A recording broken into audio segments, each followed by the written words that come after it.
What are the continuing legacies of the Palestinian Nakba? Welcome to Connections, the Arab Studies Institute interview program. I'm Mouin Rabbani, and for this episode, we're delighted to be speaking with Rabea Eghbariah, Noura Erakat, and Sherene Seikaly. My three guests today are all editors of Jadaliyya's Palestine page, and later today, a bouquet of articles commemorating the Nakba and its ongoing nature will be posted on Jadaliyya's homepage, www.jadaliyya.com. Make sure to check it out. Noura Erakat is a human rights attorney and an assistant professor at Rutgers University's Department of Africana Studies. Sherene Seikaly is associate professor of history at the University of California, Santa Barbara. And Rabea Eghbariah is a doctoral candidate at Harvard Law School and an attorney with the Adalah Legal Center in Haifa. Sherene, Rabea, and Noura, it's a real pleasure to welcome you to Connections. I'd like to start today by asking Sherene to provide a summary of the Nakba in 1948 and to give our viewers a sense of what transpired during that fateful year. Thank you so much, Mouin. On November 29, 1947, the General Assembly of the newly established United Nations voted to terminate the British Mandate and partition Palestine into an Arab and Jewish state. So between that month of November and May of 1948, Jewish forces and Palestinians were immersed in a war for the future. David Ben-Gurion declared the State of Israel on May 14, 1948. The armies of Egypt, Syria, Lebanon, Transjordan, and Iraq intervened the next day. Jewish forces were better prepared, mobilized, organized, and centralized than the Arab armies. And by the second stage of the war, they were also better armed. Jewish forces also had an intimate ally across the Jordan River. King Abdullah of Transjordan and the Jewish Agency nourished a 30-year partnership. The Arab armies, for their part, were more concerned with their own national interests than anything else, and they didn't really coordinate, neither militarily nor diplomatically. The Nakba of 1948 took place in 4 different stages. The first stage was from December 1947 to March 1948. And during this period, the Haganah is shelling neighborhoods and villages. They also authorized the destruction and expulsion of the villages of Arab Sukair and Qisaria, just south of Haifa in February 1948. 2 militias at this time that had kind of branched off from the Haganah, the Irgun and the Lehi, were targeting Arab fighters and Palestinian civilians at bus stops, shopping centers, and markets. So these military advances and also a great deal of psychological warfare marked this first stage as a period of panic and fear. And during these 4 months, Palestinians with means fled in hopes to return. Stage 2 began in March 1948 when Plan Dalit was dispatched to the Haganah forces. So this plan was a shift to a large-scale, highly organized and sustained set of operations. And we can understand this second stage as the war of conquest being in full force. On April 9, 1948, Irgun and Lehi forces, numbering at about 120 troopers, advanced on a village near Jerusalem called Deir Yassin. The troopers pillaged the village, shot fleeing civilians, and killed 100 to 120 villagers, including fighters. Later that month, the Haganah overpowered Arab forces in Haifa. By May of 1948, the expulsion of villages had become regular practice. And by the end of June, 250,000 Palestinians had fled or been expelled under the force of fire. Stage 3 of the Nakba was between July and October of 1948. That July, Israeli forces, and this is one of the most largest sort of single incidences of ethnic cleansing when Israeli forces expelled 60,000 Palestinian men, women, children, and the elderly from the towns of Lidda and Ramla, southeast of Jaffa. The refugee columns left behind a trail of belongings. Some perished on the way. Stage 4 of the Nakba was between October 1948 and March 1949, when Israeli forces conquered the Nakba, the Jerusalem Quarter, and the Upper Galilee. In December 1948, Israel issued the emergency regulations on the property of absentees. This regulation would later become embodied in law, and it essentially facilitated the expropriation of the land and property of Palestinian refugees. This is where we get the metaphor of the present absentee, present on the land, absent in the law.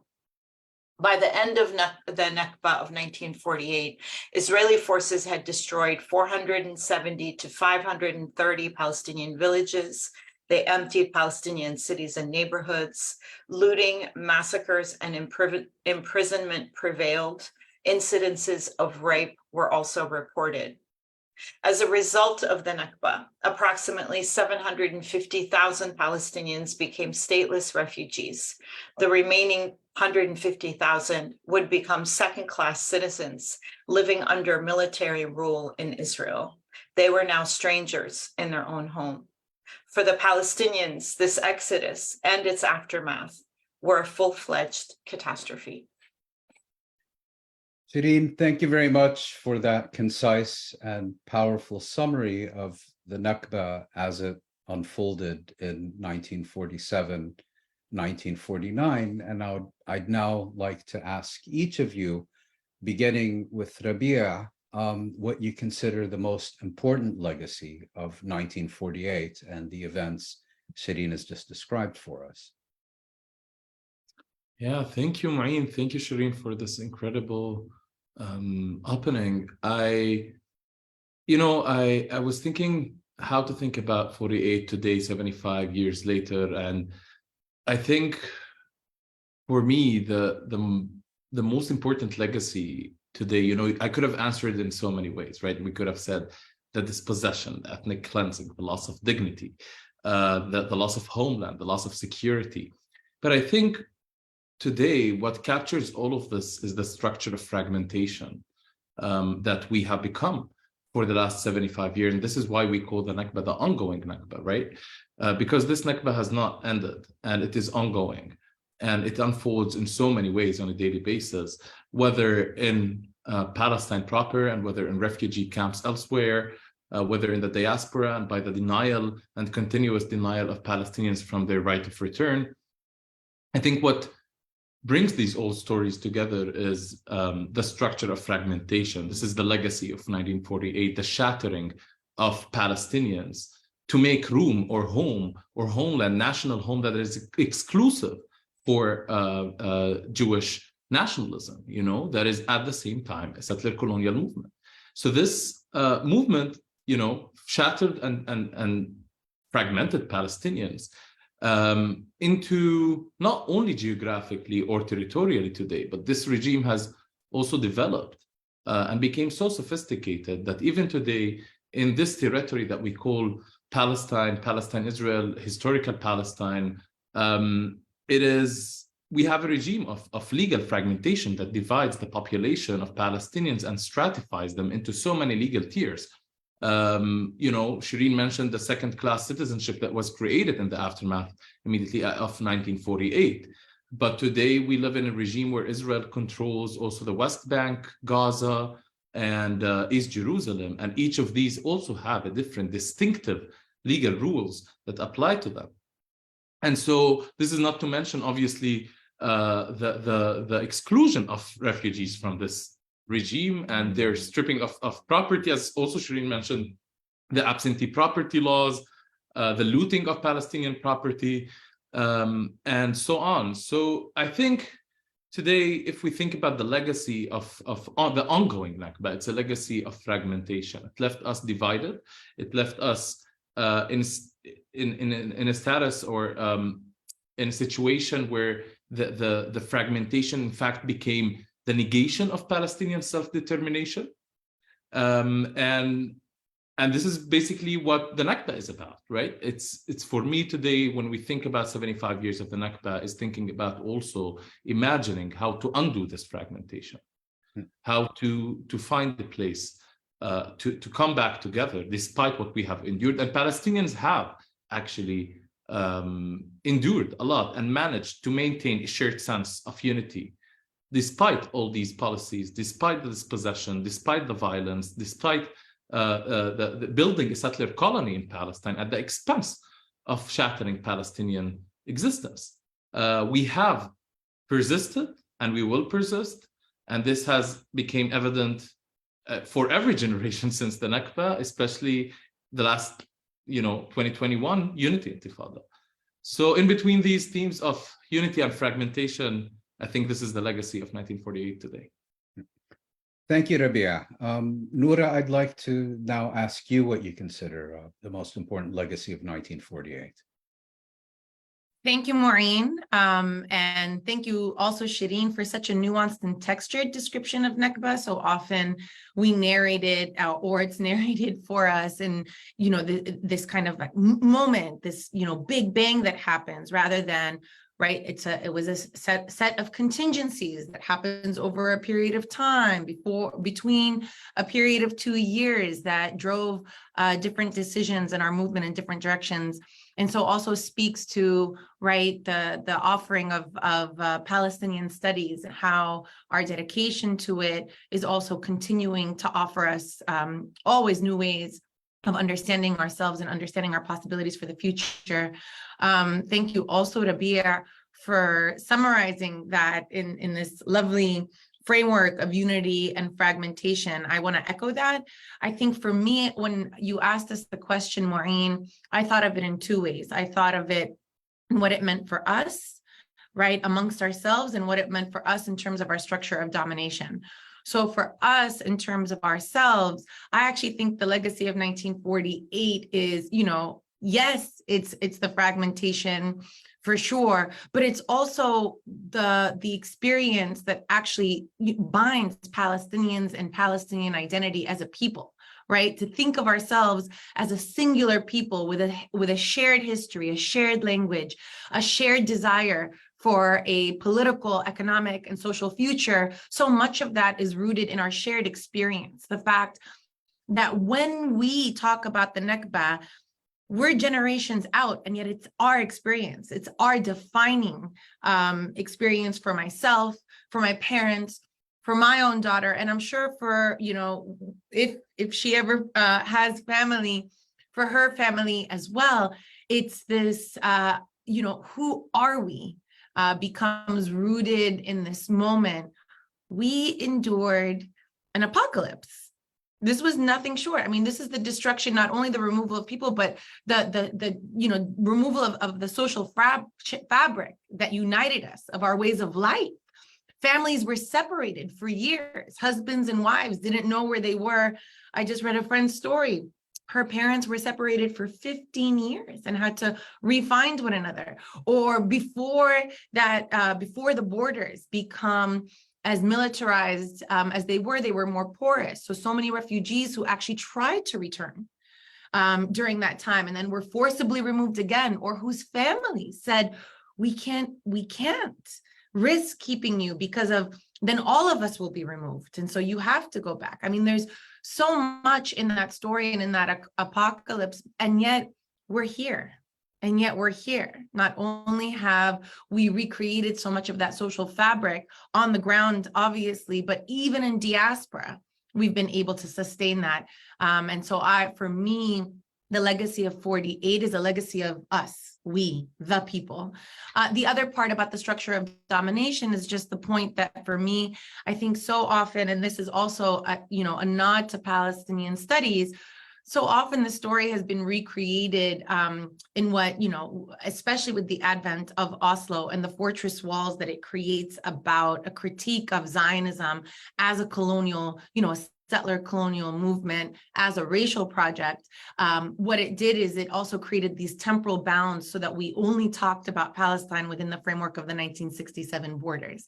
And yet it's this work, the Palestinian advocacy, Palestinian intellectual production, that expands that for us to think about 48, and not even 48 as a beginning, but 48 as a pivot. Because before 48, there's the British Mandate. And before the British Mandate, there's Ottoman Empire. And all of these legacies in law, in land regimes, in colonial administration are things that become embedded in the moment of catastrophe, right? Or in the process of catastrophe that Sherene articulated for us. But even after 48, what we see is that those colonial legacies continue in the dispossession of Palestinians, those who are resident within, who remained. And then we see them continued yet again after the advent of military occupation in 1967, where those very legacies like land dispossession in what we describe as dead land, or administrative detention, which are legacies of the British Mandate, we see them not only placed upon the Palestinians who remained between 48 and 67, but then full on in the form of military occupation from 67 to the present. And so the legacy is also one that reminds us of a continuity. Not only is there significant rupture, but there is significant continuity that helps us tell and understand the story. Thank you, Noura. And Sherene, against the background of your very powerful and detailed presentation and all the elements contained therein, which do you consider the most important in defining a legacy for the events of 1948? I want to think about the legacy of the Nakba as a kind of as a set of tools to survive the present. So I want to shift from kind of fracture and dispossession, and I think we're all doing that shift. And I want to think about it in two ways. The first ways is to continue from where Noura was talking about continuity over historical time. I think it's really important to constantly bring Palestine back into its immediate territorial fabric, its regional, economic, social, political fabric that the establishment of the State of Israel really attempted to break it off from, right? And if we look at that fabric, we also see both similarities and differences. If we're looking before 1948, we see the similarities in terms of class formation, in terms of land dispossession, in terms of proletarianization of farmers. These are happening across the board in the Middle East and North Africa, and they come to be escalated in Palestine because of Zionism, but they're taking place. So I think it's important for us to think about those commonalities. I think it's also important for us to face the multiple Nakbas of our region at this time, be it Iraq or Syria or Yemen, Lebanon now, the kind of multiplicity of catastrophe that we actually exist in, and what that means, how over the last 75 years, how we measure catastrophe has shifted. I think we can all remember, or not, some of us can remember when the invasion happened in Iraq, when the US invasion happened in Iraq, and so many of us were concerned about, oh my God, is this going to look like another Lebanese civil war? And the Lebanese civil war now looks like, even to people in Lebanon, is a time easier than the kind of catastrophic breakdowns that they're existing in the present. If we stand out even further, so that's one set of points about the regional. A second set of points, I think, is about the global. And this is something that I have been really fixated on in the last couple of years, because I live in California, and because California has really been battered by climate catastrophe in very intense and immediate ways. And I've come to understand, thinking about Palestine, and that climate catastrophe is also a global one, right? It's also constantly, when we see changes in climate and the types of suffering it has entailed for everyday people throughout the world, from drought to famine to flooding. I think that we can begin to look at Palestine as a paradigm in this age of catastrophe.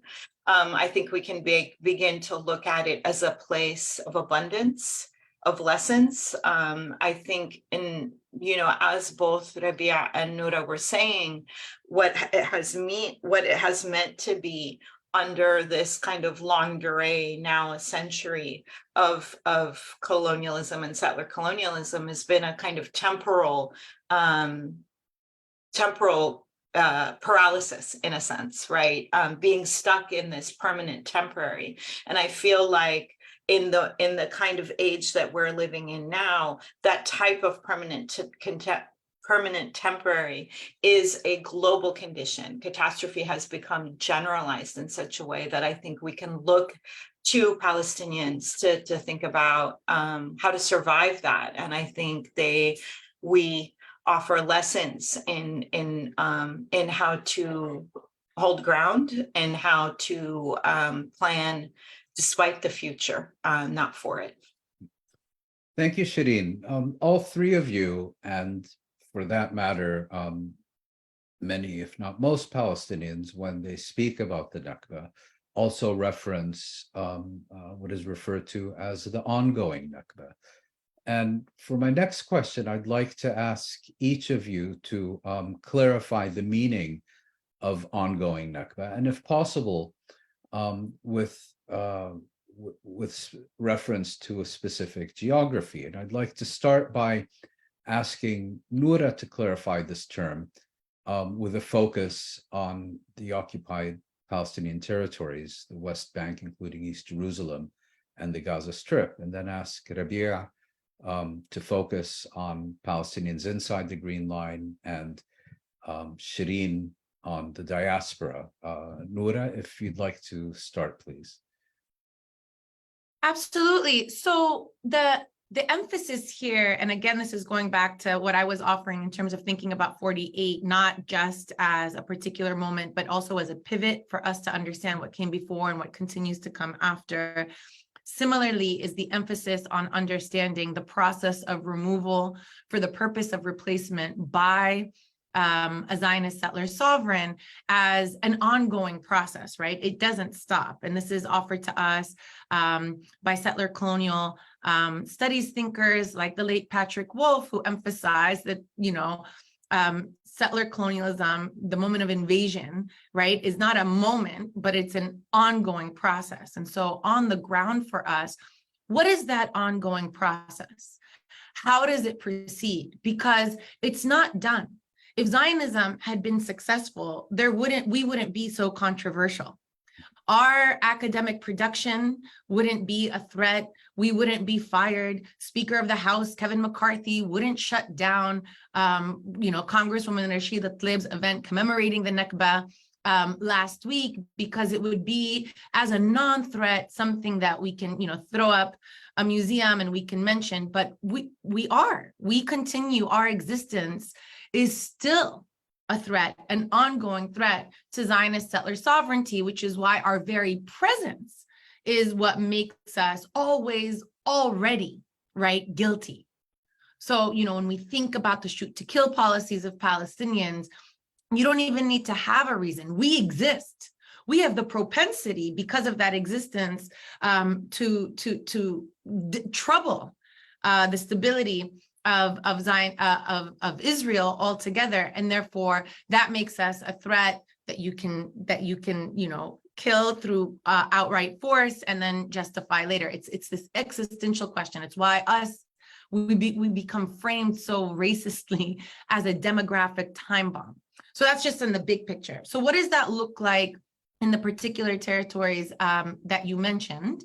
Well, for one, again, in the Nakba, or what we refer to as the 1967 war, and then the removal of Palestinians in Gaza and the West Bank, also begot a structure of military occupation that more or less, if you're studying it as a form of law and removal, right? A series of laws with the intent to remove as many Palestinians from the land in order to concentrate them on the smallest amount of lands possible, right? This is taking place within the 1949 armistice lines, and it's taking place as domestic policy. But once the military occupation sets in, Israel now has to create a new set of laws in order to do it beyond its quote unquote undeclared borders. And so that is the ongoing process of removal that we see in the West Bank, including East Jerusalem and the Gaza Strip. We see it in the form of outright warfare and siege in Gaza, where the borders are being shrunk in the name of buffer zones in military parlance, right? We see the amount of killing of Palestinians taking place and through legal technology of shrinking who counts as a Palestinian civilian so that Israel can use a tremendous amount of force to reduce those numbers. But we see it in East Jerusalem through the mix of martial and administrative law that creates things like the Center of Life policy, where Palestinian residency even in East Jerusalem is contested, and they could be removed at any moment. Or the residents of Sheikh Jarrah can be suddenly considered privileged tenants on their land, right? Who have the right of residency, but not the right of title, which is an echo of other settler colonial situations, such as the one in North America, and specifically in the 1823 Supreme Court decision, Johnson versus McIntosh. There's consistencies here, notwithstanding all of the things that make the Palestinian experience quite unique. And in the West Bank, we see it through outright martial law, where it's used in order to use the fictions of temporality and the fiction of military necessity to declare lands firing zones, to demolish homes, to build bypass roads, to confiscate the land for the building of settlements. All of that is developed in the form of these legal fictions, but which have the same outcome of producing still more refugees in order to replace them with a Zionist settler sovereign. Thank you, Noura. And Rabea, I'd like you also now to please give us your thoughts on the meaning of ongoing Nakba, and specifically as it relates to Palestinians inside the Green Line. Yeah, thank you, Mouin. I want to, go back from these excellent notes that Noura was talking about, and actually start from the end. This temporality of so-called military occupation in the West Bank, and this characteristic that's supposed to be, not permanent, but actually, but it's been ongoing since 1967 in the OPT, in the occupied Palestinian territories in the West Bank, Gaza, and East Jerusalem. If we go back to 1948, we realize that actually Israel has never, it has only had 6 months period where it did not impose military rule over Palestinians between 66 to 67, when the military rule shifted actually from Palestinian citizens, and the expertise that Israel maintained by imposing this military regime over Palestinian citizens since 1948 to 66 has actually extended later to Palestinians in the West Bank. So it served as a template for the West Bank and the Gaza Strip after June 67. Absolutely. And I think this is also illustrative of the ongoing Nakba, of the ongoing nature of Israeli military domination over Palestinians. What has started in 1948 with Palestinian citizens of Israel. And many perhaps don't know, even many Palestinian citizens today forget this not very distant past of living under military occupation, of living under military regime, where our parents had to, obtain permits to go to work, and had to obtain permits to basically live in Israel as second-class citizens, right? So this is, the ongoing nature of the Nakba. When we talk about, and as Noura mentioned, the structure of the Nakba, this is not an event, but an ongoing process.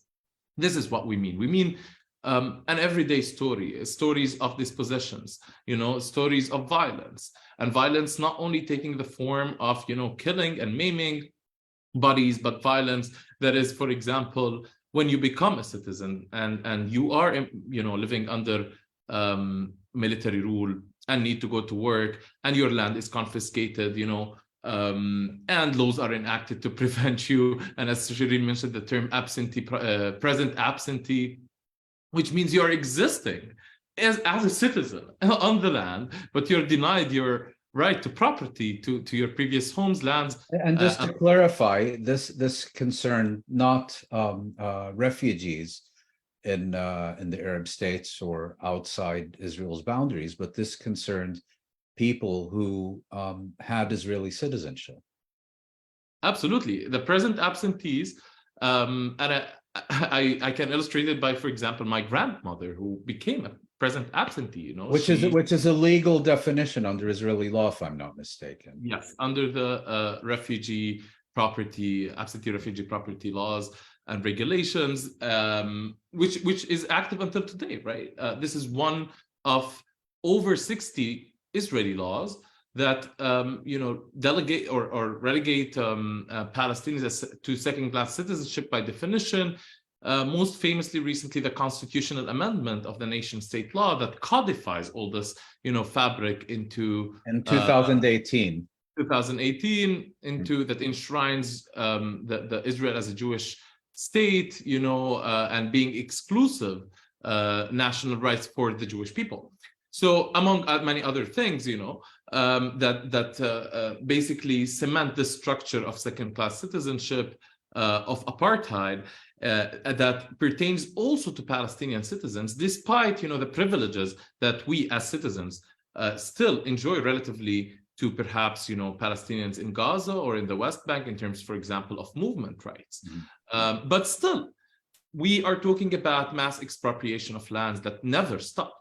Right? Yeah. Since 1948, Palestinian citizens have been concentrated over 3% of the land in Israel. And if I'm not mistaken, Rabea, I'll just interrupt you again. Sure. Israel is the only state which explicitly states that the only citizens entitled to self-determination in that state are a group of its citizens, in this case, defined by religious affiliation, rather than the totality of its citizens. Well, this is an excellent point, because I think we need to understand that the term citizenship and national is not identical under Israeli law. When we talk, actually, the Israeli Supreme Court itself has ruled several times, starting from the 70s, that there is no such thing Israeli national. There is only Jewish. Israeli nationality is nationality, exist in Israeli law. Yeah. Yes. So there is a distinction between being a citizen and being a national of the state, where the only recognized nationality is being either Jewish or Arab. And this also bifurcates, it's important to mention, it bifurcates and opposes these two identities as if, you could not have been a Jewish Arab in yourself, right? And so obviously, when we talk about this type of violence, it's also, I tend to maybe emphasize the legal, perspective of this violence, but it's all these laws and policies that are put in place and are ongoing. And for example, the experience of dispossession also for Palestinian citizens is ongoing. If we talk today about, from 48, from the establishment of the Israeli legal land regime, which concentrated 93% of the land in state hands, and as I said, concentrated Palestinian citizens on 3% to 3.5% of the land. Today, we passed through 1976 with Land Day, with mass confiscation of lands from Palestinian citizens that resulted in the first, big demonstrations and confrontation and civil disobedience of the Palestinian citizens in Israel. Up until today, when we're talking about al-Hiran and the Nakba and the dispossession of Palestinians living in so-called unrecognized villages, which are basically villages that, or communities that Israel refuses to recognize and considers as trespassers on the land. And which also means they're not connected to the electricity grid, to sewage, running water, and so on. Absolutely, no infrastructure whatsoever, no proper education system in place, no proper healthcare, and so on and so on. So this is what we mean by the ongoing Nakba. And I just want to wrap up here and say, This is what we mean by the ongoing Nakba for Palestinian citizens. And we should not, as Noura started, we should not keep erecting these walls between when we start analyzing the story of Palestine, right? We should not exceptionalize Palestinian citizens as much as it has been so trendy to do, especially in academic, academic circles where, Palestinians in Israel are called Arab Israeli, which is obviously a state language, and that does not align with the identification of most Palestinians citizens who actually use the word Palestinian in several polls. This has been actually measured, right? So it is important to wrap up and say that this story is ongoing. It's ongoing on a policy level and it's ongoing on personal level. For me, my personal family cannot, or story, I cannot understand it, but in this context of an ongoing Nakba where my relatives are scattered, some of them in Palestine, in 48, inside the Green Line, and some in refugee camps and in diaspora. Yeah. Thank you, Rabea. And Sherene, Rabea's caveats notwithstanding, I would nevertheless like to ask you also to explain what you mean by ongoing Nakba, with reference particularly to Palestinian refugees in the diaspora. Thank you. So I want to step back and just say super clearly that I think for all of us, what the ongoing Nakba means is the ongoing denial of self-determination, the ongoing denial of basic rights, the ongoing process of dispossession and displacement that's happening from the Nakab to Sheikh Jarrah on a daily basis. In Nazareth, in Haifa, these things are ongoing, and despite however much the kinds of bifurcations and separations that the Israeli state has attempted to instill, the conditions themselves surpass those boundaries, as does the will to see them as one struggle. And we saw this with the Unity Uprising, right? And we saw it, we've seen it. That wasn't the Unity Uprising of 2021 was not a rupture, right? It wasn't an unprecedented moment of unity. On the contrary, we have seen this again and again, where the kind of conditions across these borders are shared in multiple ways, despite the fact that they're so differentiated through mechanisms of law. So what I mean by that is to say, that I guess I would just slightly disagree, Rabea, that it's not an academic rhetoric to say Israeli Arabs. It's actually, as you said, a state rhetoric, right? It's the state rhetoric. It's the Israeli state rhetoric to say— A political statement.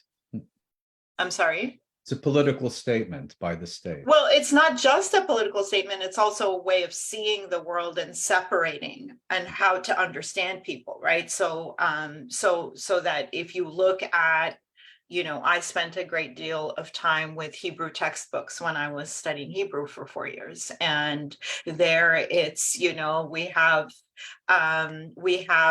Druze, and we have Bedouin, and we have Christians, and we have Arabs, and it's so diverse, and somehow Israel is just so heterogeneous, and can't we separate these people into different boxes? And people repeat this rhetoric, right?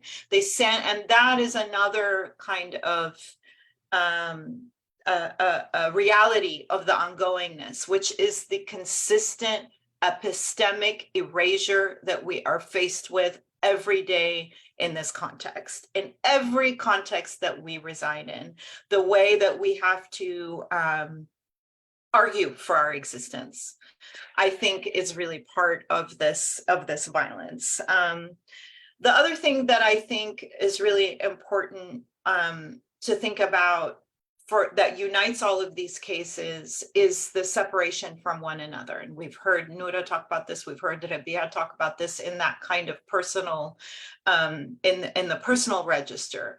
The story of Palestinian refugees in Lebanon, that I come from this group of people, and I'm very fortunate a member of that group of people, because I come from a Christian family, which when they were expelled to Lebanon meant that they received Lebanese citizenship. So again, we have class and sectarian bifurcations, right? That are also about the kinds of ways that multiple Arab regimes have governed the Palestinian condition, have attempted in many ways at different times to instrumentalize it, to contain their own people's demands for popular sovereignty. Palestinian refugees in most of the Arab countries continue to reside in conditions of deep and abiding precarity. Usually that was always kind of symbolized by Palestinian refugees in Lebanon who were shut out of multiple vocations and access to mobility and being able to have any kind of status that would allow you movement, education, social mobility more broadly. But here again, I want to bring in the broader context of the refugee condition. If you're watching what's happening in Sudan now, right? The tens of thousands of refugees that are now stuck in multiple borders from Chad to Egypt. And so again, Palestinians are sort of, whether they're refugees in Jordan or in Lebanon or in Syria, they are subject time and time again to multiple rounds of dispossession. So we saw this even with the earthquakes that happened in February. We saw the ways that some refugees, Syrian refugees, sometimes Palestinian refugees in Syria would say, this is the 7th or 8th time I've been dispossessed. So when we say ongoing Nakba, we're not talking about a metaphor. It's not a metaphor. We're good at metaphors. We're super good at metaphors, and we have some really good poets, but that's not what we mean here. We mean that actually that dispossession and that violence and that availability to premature death and that reality of necropolitics is something that continues to happen. And I'll just say really quickly, that one of the things, and I think Noura, mentioned this, but I do want to talk about the ways that even narrating peoplehood and saying that we exist in classrooms, in public forums, in places that understand themselves as the paradigmatic sites of democracy and enlightenment. Even saying and being and existing and narrating has become a site of such deep contention, right? That we are charged with being racist for simply existing.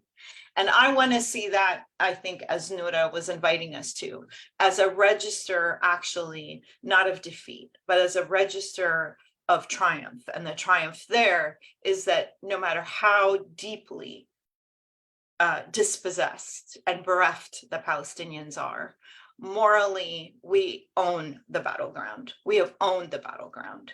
And that is why even speaking the name Palestine has become such a deep threat and such a source of intense colonial fear. Thank you, Sherene. Before I pose my final question, I do just want to note that Sherene, unfortunately, has to leave us in a few minutes. And my last question is to ask each of you to give us an indication of your vision of justice and whether you believe it will be achieved. And I'd like to start with Sherene, if you could just briefly take 1 or 2 minutes to provide the outlines of your response to this question. And then, unfortunately, you need to leave, so I'll take this opportunity to already thank you very much for joining us today and sharing your views and expertise on connections. Thank you, Mouin. Thank you for having us and bringing us together. My vision of justice is our togetherness. That's been what I have, being together with our land, being together with each other. When I lived in Haifa and my parents would be in Beirut at a wedding or at a funeral, and they'd say, oh, it's raining here. And then 15 minutes later, it would start raining in Haifa. that separation to me was such an indication of our Nakba, and that's the tasting that freedom of being able to go from Gaza to Jaffa, of being able to drive from Acre to Beirut, of, you know, many times I would drive to Ras al Naqoura on the Palestinian border and just look over and think about what it, you know, what it might mean for us to Palestinian Lebanese border. the Palestinian Lebanese border, for what it might mean for us, for borders not to cross us, for us to be able to cross and transcend these borders together. You asked if we expect to see that achieved. For me, it's a dream that keeps me going. I don't expect to live it in my lifetime, but inshallah. Yay. And Sherene, thank you once again. Thank you. joining I'm us so today. sorry I have to leave. We Bye, understand. everybody. Take good Goodbye. care. Bye. Bye. Rabea, now over to you. What is your vision of justice, and do you believe it will be achieved? Well, you know, when I thought about these questions, I will answer it obviously in two parts. I thought step 0 should be to achieve justice should be the immediate stop or halt of the violence and harm inflicted on Palestinians. This is before even starting to imagine what justice could look like in this plot of land, right? We just, you know, transitioned from articulating or trying to explain what is the ongoing Nakba. So this ongoing part of the Nakba has to stop for us to be able to even start doing something else, right? So this is for me step 0. Step 1 would be recognition of, you know, of the Nakba and the ongoing nature of the Nakba at whatever point of time this will happen, you know, for the last 75 years now, we can say, and recognize that there has been an ongoing Nakba happening in Palestine for Palestinians. And that also had, by the way, I think, you know, if we want to expand even this discourse, it had Jewish victims as well, in the sense that Zionism as a political ideology has also colonized, you know, this Arab Jewish population and transformed them into, you know, settlers by breaking these ties of being an Arab Jew, for example. And this is, for example, a Jewish victimhood of the Nakba, which we can think about, you know, in if we want to go to academic conversation, think about, you know, Edward Said's seminal piece of, you know, Zionism from the standpoint of its victims. Obviously, Palestinians are the main victim of this project, but there were also, as Ella Shohat and others have articulated, Jewish victims that are non-Zionist of this project, of this political ideology. And so, you know, thinking about recognition, and with this recognition reckoning also with the political ideology of Zionism and abolishing it as a political ideology, and you know, with this project. Third, I think, or second, you know, step 0, step 1, recognition. Step 2, I would say return, or ensuring the right of return of refugees. Step 3, perhaps reparation. Step 4, perhaps redistribution. Step 5, and perhaps, you know, to reach to a point where we can reconstitute the polity in a way that is meaningful.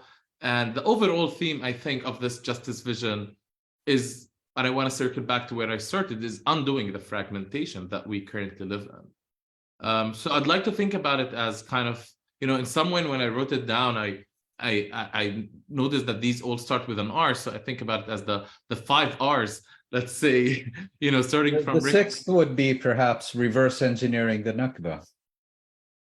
Reverse engineering the Nakba. That's very interesting. Yeah, so I would wrap up by saying, you know, recognition, return, reparations, redistribution, and reconstitution. That's how I would imagine justice to come. But again, as I said, step 0 has to be to stop this violence from being ongoing. And whether we'll achieve it or not, well, I think the question, you know, is asked in passive tense, and I think we need to shift it to active tense and ask, you know, instead of will we witness it or not, how do we work and keep working to organize, to mobilize, to achieve it? You know, things are never easy. It will not happen by its own. We all need to continue, and Palestinians have been doing all this work for the last 75 years, to maintain the story of Palestinians going, to maintain this shared locus and shared experience despite the fragmentation that we live in. And we have, I think, been extremely successful and resilient to all these policies of erasure. Whether we'll witness it happen and materialize, in what way it will materialize, I can't predict, but our responsibility is to keep pushing. Thank you, Rabea. And Noura, the last word is to you this afternoon. Well, I love what Sherene and Rabea were doing here, which is on the one hand to provide us the image, right? The image of our triumph in the form of cohesiveness and togetherness, right? The removal of fracture that provides for us the possibility of being connected. And it's always this choice that we get to have. And then Rabea, who's outlining for us, a bit of a blueprint of what would that look like and how do we stagger the various components of this process that actually amounts to it. So, well, I just really appreciate that they both did that. I think what I'll offer is a way that has, a way that I've challenged myself to think about this, right? Is when I came to a point in imagining, well, what now? So we had done a lot of work, right? A lot of work to overcome the fragmentations that Oslo. So Nakba is formative fragmentation, but also created new fragmentations, right? It made this juridical and geographic distinction between us as different polities. Now Palestinian citizens in Israel become a domestic issue and no longer, part of the larger question. The diaspora is not even, is persona non grata. And then you're fragmented internally as well by different areas of A, B, and C. So as I'm thinking about, and so for so long, we had worked to just overcome that fragmentation to insist unity. One state, the two-state paradigm is actually not good for us. It's actually reifying our fragmentation rather than providing a pathway to liberation. Okay, but once we agree to that, and that becomes, I think it has become more or less accepted, even if not everybody, will admit it as they hold on to the two-state solution in order to protect Israel and what it can of its settler sovereignty, not because they think it's practical necessarily or more practical, especially because what Israelis are telling us themselves, that there will never be a Palestinian state. Gaza will be subject to permanent war forever, right? This is what they're telling us. But once we get to that and we establish that, then what? And so here was the place that I stood at to think, okay, then what? Right? It can't just be that we offer the one-state solution as freedom. We have to offer a more radical imagination. And then Rabea, I struggled with this precisely because of the ongoing violence. Because I asked myself, and I apologize, there's a cat for Palestine here, for Palestinian liberation, that's trying to get in the screen that I've been struggling with. I apologize for that. But I asked myself, what happens when we think about the right of return of Palestinians, not as the culmination of our freedom struggle, but as the beginning of it? Because that becomes the point by which we imagine our future, right? Now we get to rethink of ourselves, this reconstituting of the polity. What does it look like to be in relationship to the land, right? If it really is it really ownership? Because that hasn't gotten us very far to privatize the land. Now we have to think about what does it mean to have land of the commons? And if we are coming back, what does our social fabric look like when now we've been socialized across the globe in Portuguese and Spanish and French and English, and a multitude of languages that have now come back, and in those societies where we are reconstituted as a people. And what is the offering that Palestinians have to make to Jewish Israelis now, who we have not insisted on leaving, please stay. But what is that future that we've offered to them that is more attractive than the future Israel has offered them, right? And that's all part of that radical imagination. The one thing that I think, there's many ways to get there and to think about it. The one thing that I think is at the core of it, obviously, is the principle of decolonization rather than some juridical answer of democratize the settler colony. No, there must be a decolonization. And for me, that's why South Africa is the lesson, not the model. right? And then the second piece that's thematic, right? The decolonization, I think, Rabea might capture where you've set us up. And what captures this, and here in echoing Sherene, I would say belonging. What does it mean when we all belong to the land?